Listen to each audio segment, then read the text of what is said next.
She was beautiful. She was driving some poxy little Citroën or Peugeot thing with enormous speed and confidence. And she had just overtaken me on the inside of the A24 on the way to Dorking. And let me tell you, I wasn't having it. Because if there is one thing calculated to make the testosterone sloosh in your ears, like the echoing sea and the red mist of war descend over your eyes, it's being treated as though you were an old woman by a young woman. Especially if you are behind the wheel of an Alfa Romeo. As I watched her rear waggle ahead of me, I quietly breathed the battle cry of the Alfista. My fingers found the electronic high-speed gear buttons, positioned right there on the steering wheel like the buttons on a Formula One machine, or indeed like the zappers on an F-15E Strike Eagle as used over Serbia to release the smart bombs and send them into Slobber's sock drawer. And click, my thumb depressed the left-hand button marked with a minus sign. And somewhere in front of me, in less than 1.5 seconds, though I cannot vouch for the technical accuracy of the terms, the corm thrusters actuated the crabbing pins. And at precisely the moment I ordained, the machine changed down to third, with the kind of throaty roar one might expect from a Turin stadium when Juventus equalise against Lazio. Avanti, I hissed. Prestissimo! Then click with the thumb down to second. The car howled out of the Leatherhead roundabout like a quark from a cyclotron. And with her bobbing number plates now in my sights, the whole endocrine orchestra said, "Go, take. You can't be ditched by some blonde in a 305.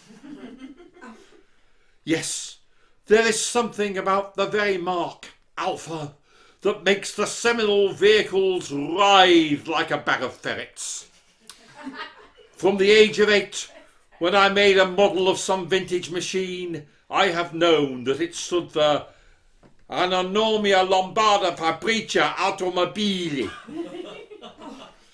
That great factory on the Padan plain, where hatchet-faced Italians tune the engines they love until they burble, like the cooing of sucking doves outside your bedroom on a Tuscan hilltop, as the morning sun strikes the honey-hued stone, or like the blib, blib, blib of Lavazza coffee gently ejaculating through the nozzle of an espresso machine.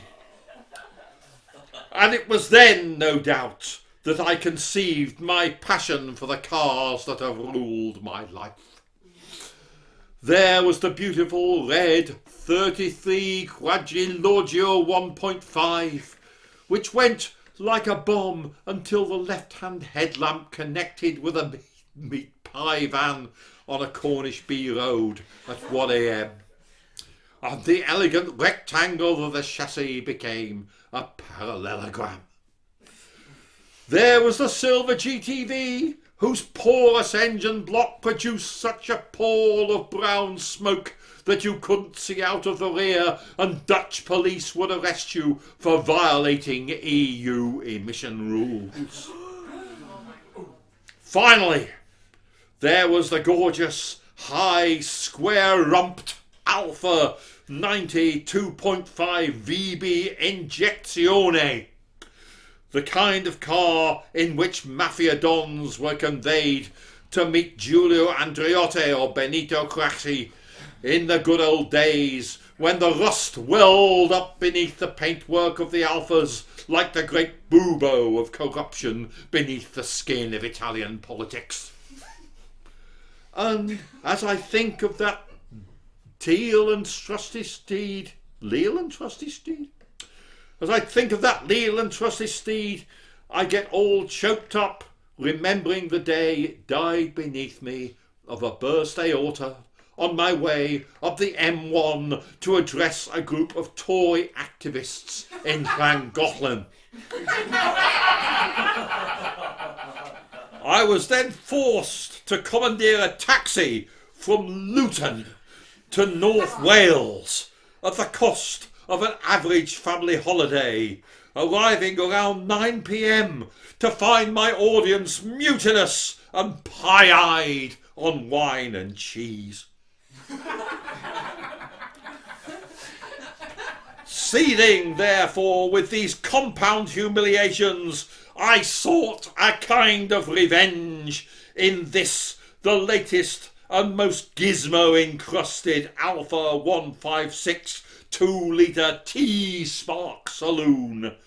And you could feel the life-giving, baby's brain-enhancing, lead-free petrol surging harmonically into the cylinders, or possibly the carburettor, or wherever it's meant to surge. And soon that blonde was right back in front of my gorgeous, gouged-out snout, which looks a bit like a Halloween lantern with a hair lip.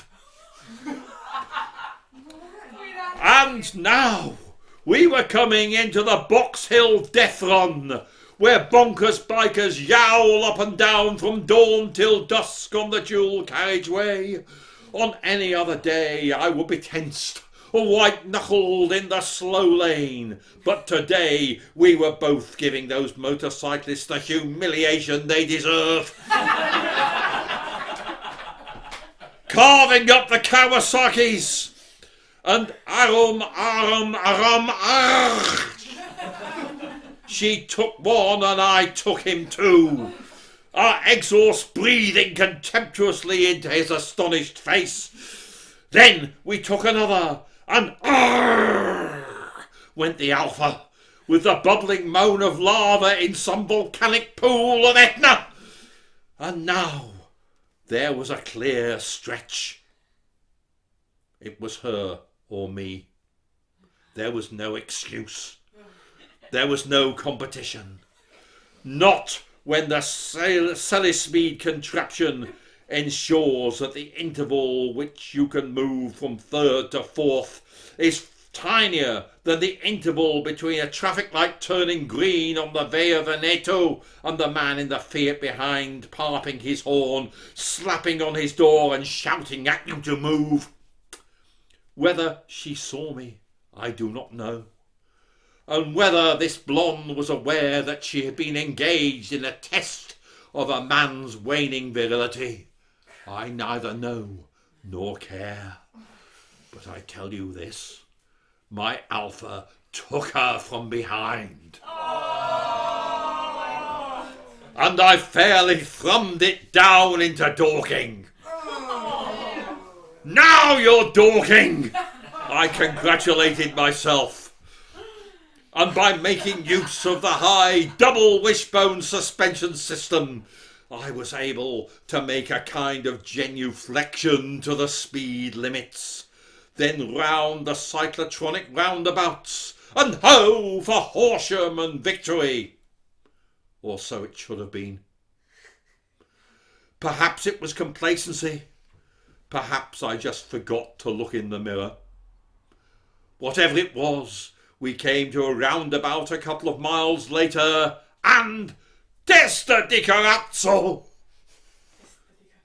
Di Cazzo, I think. Testa di Cazzo!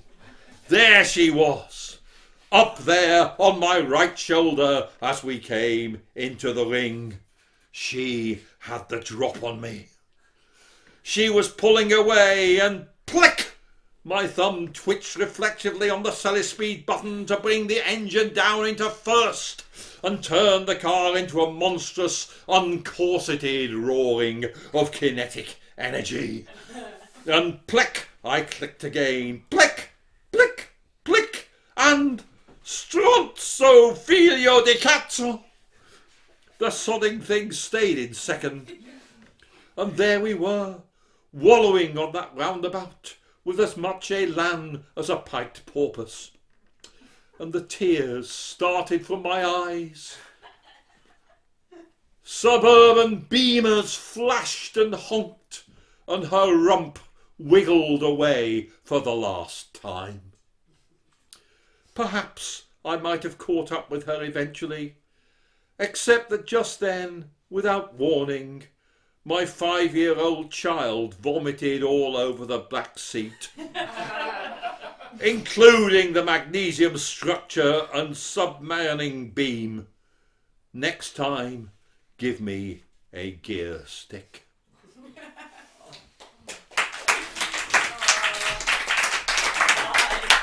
I say, this is jolly good. I think I'll vote for it.